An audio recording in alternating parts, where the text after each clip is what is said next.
ऊंचा करके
महाराज। आज ध्यान रखना कि जब आकाशवाणी हुई और आकाशवाणी में सभी देवी देवताओं ने संतों से पृथ्वी से कहा कि आप चिंता न करो, त्रेता युग में अगर पाप अधर्म हो रहे हैं तो हम बहुत जल्दी अवतार लेकर के आएंगे इस धरा पर, और जो पृथ्वी पर पाप हो रहे हैं उन पापों को मैं आकर के नाश करूंगा, लेकिन उसके लिए तुम्हें थोड़ा इंतजार करना पड़ेगा। जब ये बात कही तो सभी संत महात्मा ये पृथ्वी पर आए और पृथ्वी पर आकर के महाराज अपना जीवन यापन करने लगे और भगवान के आने की राह देखने लगे। जब भगवान के आने की राह देखने लगे तो सुखदेव जी महाराज समझा रहे हैं राजन परीक्षित, इन्हीं रामचंद्र का अवतार हुआ था करके।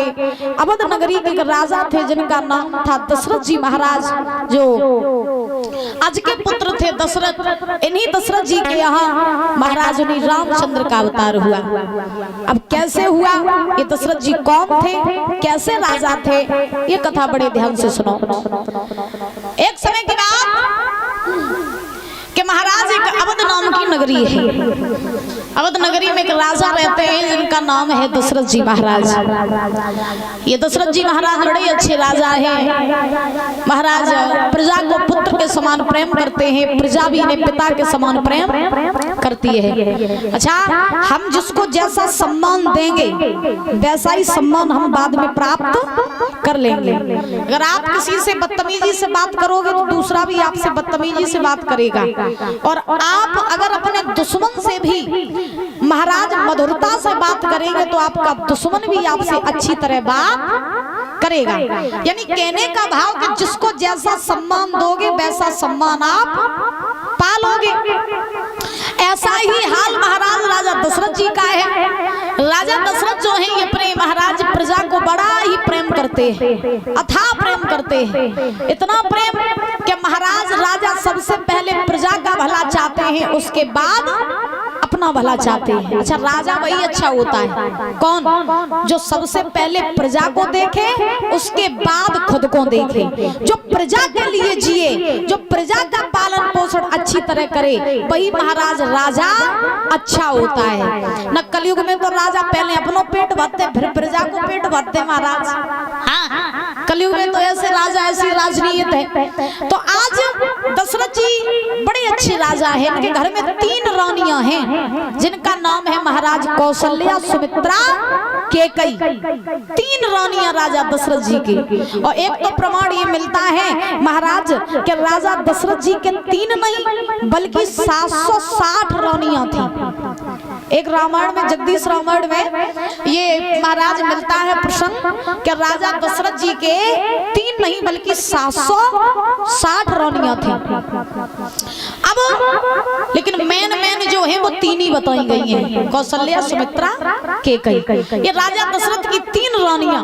और दशरथ जी घर में काउ चीज की कमी नहीं है, धन दौलत राजपाट दशरथ जी के घर में सब कुछ है। लेकिन एक बात बताएं, रोज बताते हैं कि दुनिया में कि मैंने जग की अजब तस्वीर देखी, वो एक हंसता है दशरथ।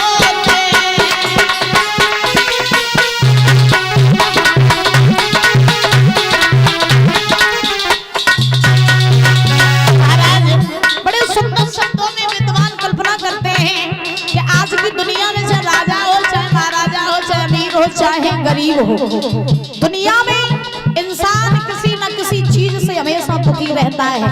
आज की दुनिया में अगर एक हंसता हुआ नजर आ रहा है तो 10 रोते हुए नजर आ जाएंगे। मैंने जग की अजब तस्वीर देखी, तू हंसता है 10 रोते।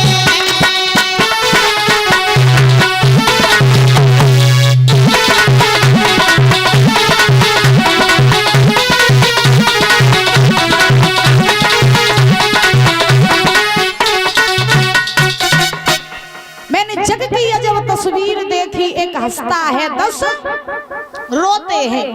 आज ध्यान रखना कि महाराज दशरथ जी घर में काउ चीज की कमी नहीं, धन दौलत राजपाट इनके पास सब कुछ है। लेकिन परीक्षित जी दशरथ जी के घर में अगर कुछ नहीं है तो वो है संतान। क्या?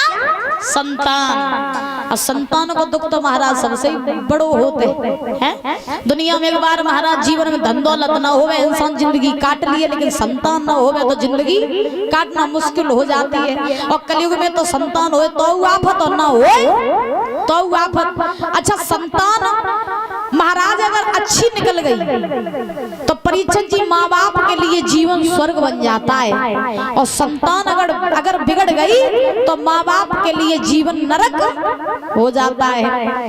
लेकिन एक बात आपको और बता दें कि संतान को बिगाड़ने वाले भी उनके माँ बाप और संतान को सुधारने वाले भी उनके माँ बाप। लोग कहते हैं हमारा बच्चा गलत संगत में पड़ गया है तो इसलिए बिगड़ गया है। क्या तुम्हारी परवरिश इतनी कमजोर थी तो तुम्हारा बच्चा दूसरों के सिकाई पर चल गया, दूसरों की पढ़ाई पर पड़ गया है? खुद की परवरिश इतनी मजबूत रखो, अपने बच्चों को इतने अच्छे संस्कार दो, अपने बच्चों के भीतर इतने सुंदर गुण डालो कि दुनिया में कोई कुछ कहता रहे फिर भी तुम्हारा बच्चा तुमने जैसा बनाया वो वैसा ही बन करके रहे, चाहे वो किसी भी संगत में चला जाए। ये बात महाराज अगर समझ में आ गई ना किसी के, तो समझ लो कि संतानें कभी बिगड़ नहीं सकती हैं। लेकिन आजकल माँ बाप महाराज कहाँ सुधारते हैं। बच्चे को खिलौना नहीं दोगे परीक्षित जी तो वो एक बार रोएगा, और बच्चों को अगर संस्कार नहीं दिए तो फिर वो जिंदगी भर तुमको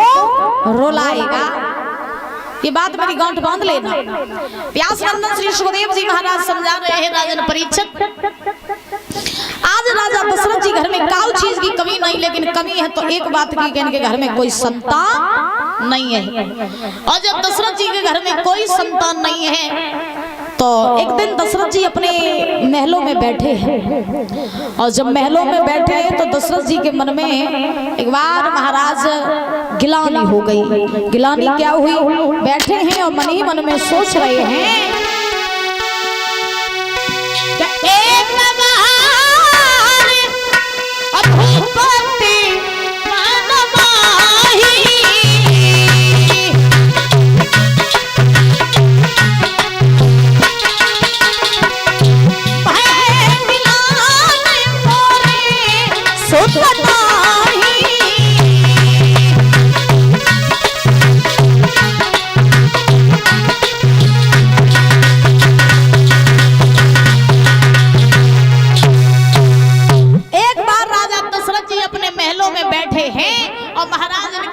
गिलानी हो गई। क्या? एक बार भूपति मन माही और भय गिलान मोरे सुत नाही। एक बार सोचा कि भगवान ने हमें सब सुख दिए लेकिन संतान का सुख नहीं दिया। अब इस चौपाई में परीक्षित जी एक शंका है। शंका क्या है? अच्छा देखो, चाहे भागवत जी उठा के देख लो, चाहे रामायण उठा के देख लो, महाराज इनमें कदम कदम पर शंकाएं छिपी हुई हैं। और हम महाराज कोई विद्वान नहीं है जो महाराज सारी जिंदगी भी निकाल देंगे तो भी शंकाओं को कभी दूर नहीं कर पाएंगे, क्योंकि भगवान की लीलाओं को समझना ये बहुत टेढ़ी खीर है परीक्षित जी महाराज। दिमाग से समझोगे तो फेल हो जाओगे, दिल से समझोगे तो पार हो जाओगे ना। आजकल तो लोग महाराज दिमाग ही ज्यादा लगाते हैं भगवान की लीलाओं में। कहते हैं ना कि महाराज दिल लगाओ भगवान से और दिमाग लगाओ दुनिया में, लेकिन यहाँ तो उल्टा होता है। यहाँ दिल लगाते हैं दुनिया में और दिमाग लगाते हैं भगवान से। अब कोई दारू पियत हो गया या कोई नशा करता हो, उसको नशा क्यों करते हो? तो जवाब ये आता तो क्या हुआ, भोले बाबा भी तो भांग पीते थे, हम नशा करते हैं तो कौन सो बड़ो काम करते।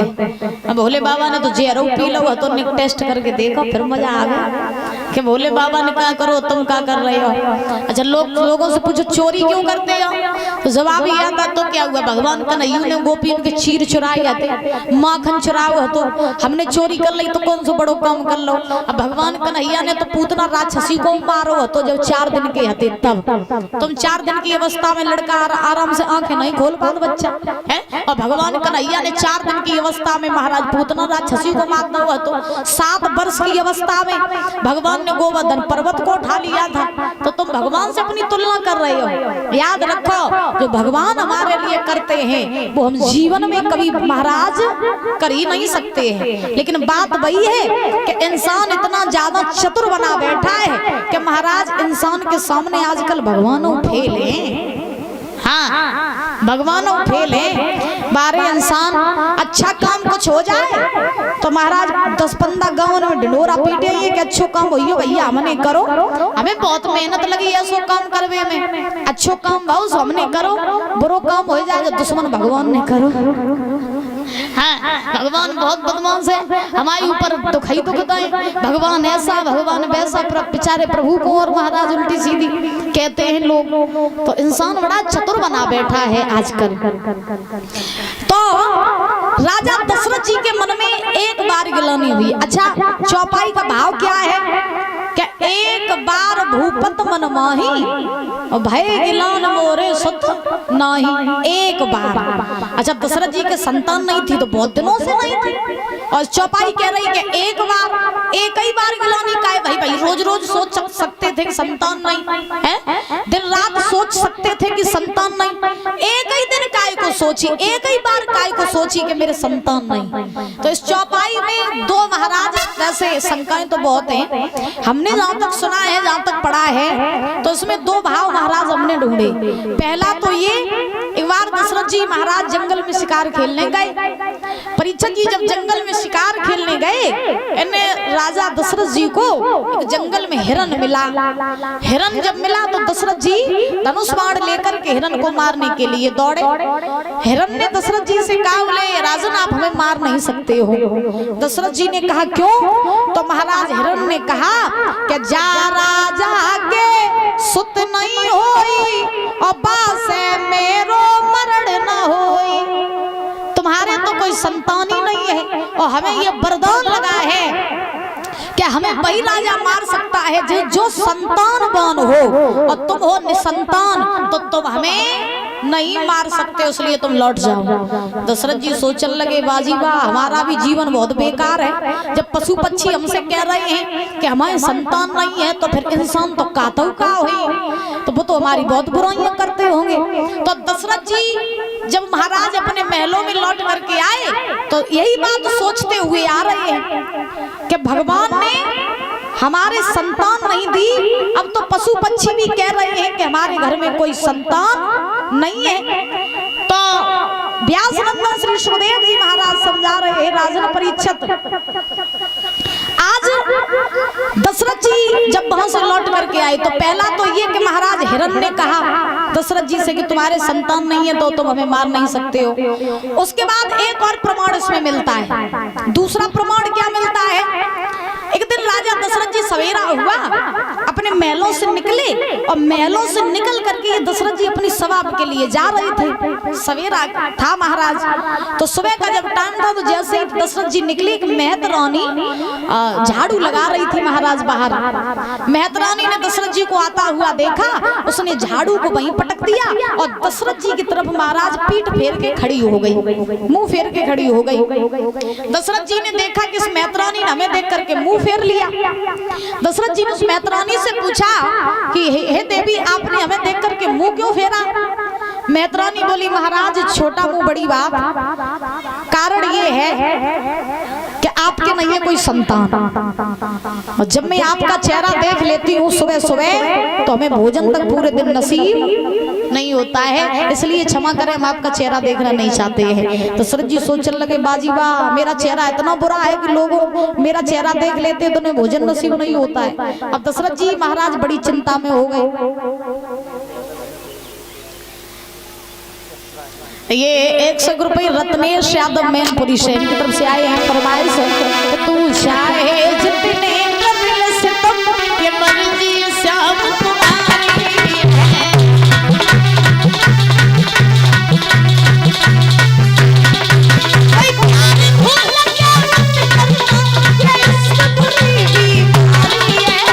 चाहे जितने कर ले सितम, ये मर्जी सब तुम्हारी है।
महाराज इसी कारण से राजा दशरथ जी जो हैं महाराज बैठे हुए हैं और सोच रहे हैं कि भगवान ने हमें सब सुख दिए लेकिन संतान का सुख नहीं दिया। एक संतान भगवान हमें दे देता तो आज ये लोग जो आज कह रहे हैं कि हमारा मुंह देख करके ने भोजन नसीब नहीं होता, पशु पक्षी कह रहे हैं कि हमने संतान है तो उन्हें मार नहीं सकते, तो ये कहना लोगों का बंद हो जाता। तो हे नाथ हमें एक संतान तो दे देता। इसीलिए इस चौपाई में यही महाराज रहस्य छिपा है कि राजा दशरथ जी को एक ही बार गिलानी भाई, एक बार भूपत मन मोही और भय गिलान मोरे सुत नाही। ध्यान रखना, आज राजा दशरथ जी जो है महाराज चले और चलते चलते गुरु वशिष्ठ जी के पास में पहुंचे। जब गुरु वशिष्ठ जी के पास में पहुंचे, वशिष्ठ जी ने परीक्षित जी दशरथ जी को उदास देखा तो वशिष्ठ जी ने दशरथ जी से प्रश्न कर दिया, राजन आप उदास क्यों हैं? तो दशरथ जी ने कहा, महाराज उदास हम इसलिए हैं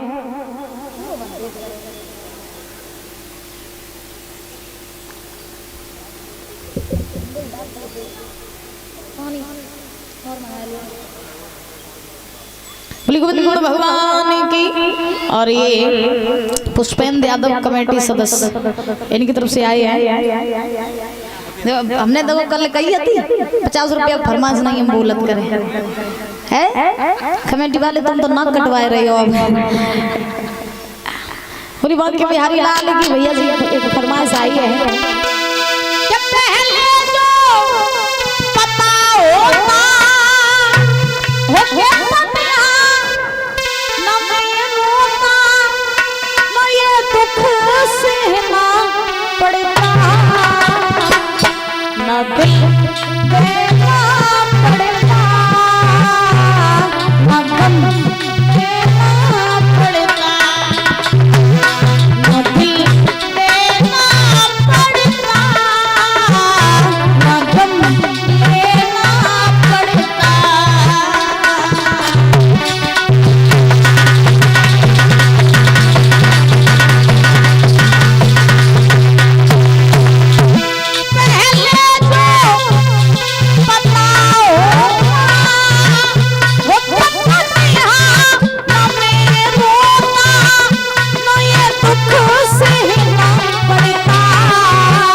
में पहुंचे और वशिष्ठ जी के पास में पहुंच करके परीक्षित जी महाराज आज दशरथ जी के उदासी का कारण पूछा। वशिष्ठ जी महाराज ने कहा, राजन आप